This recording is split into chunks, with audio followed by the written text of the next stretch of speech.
Misty Marris is also here with us. Misty, what do you make of that argument as Jean just laid it out? Two parents from the defense, they're ongoing with their closing arguments now. It could be you.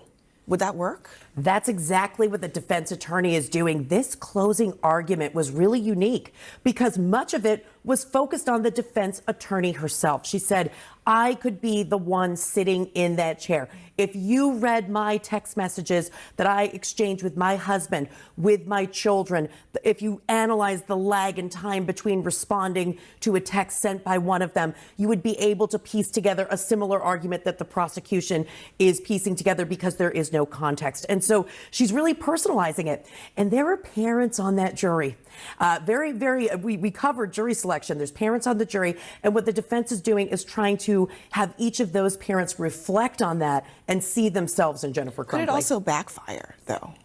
I mean, it could, right? Because a parent could say, well, I'd never be like that. I'd never be like that. But here's what the defense is trying to show, that what Misty is saying, a moment in time, which is a text, which can come into evidence now because of technology, is just a moment in time. You don't know what happened before. You don't know what happened after. You don't know the circumstances around. And that's what the defense did by putting Jennifer Crumbley on the stand. They wanted to show why these texts were written in the way they were. Did it surprise you that she was the only witness brought by her attorneys? For me, no.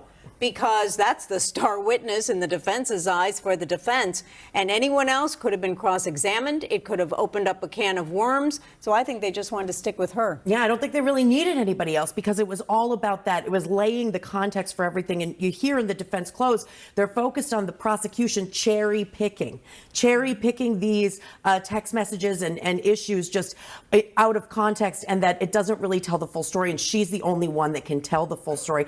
And I think you brought up a really excellent point, because there's going to be different perspectives on parenting. Of course, you can be in a group of your best friends and each deal with parenting in different ways. And the question is, how does that play into the legal standard of whether there is a willful disregard of a known risk, and that risk being that Ethan Crumbley would go and do this horrible, horrible, heinous act? There was a part in your piece, Jean, where the attorneys brought up the picture that Ethan Crumbley had drawn, asked his mother about it, and she acknowledged that the thoughts won't stop, help me, rang a bell for her and was concerning, but she didn't do anything about it. That seems to strike against the argument that any parent would just look at this and say, well, nothing to see here. So then let's look at the evidence. And here's what the whole story is, that she was called along with her husband to the counselor's office. They met. The counselor's office said, we are concerned for his mental state. We're concerned about suicidal ideations. And what do you want to do here? They never said he has to go home with you right now. They said he needs to get mental health treatment. It was established within 48 hours. Ethan had a say in it. He said, I want to go back to class.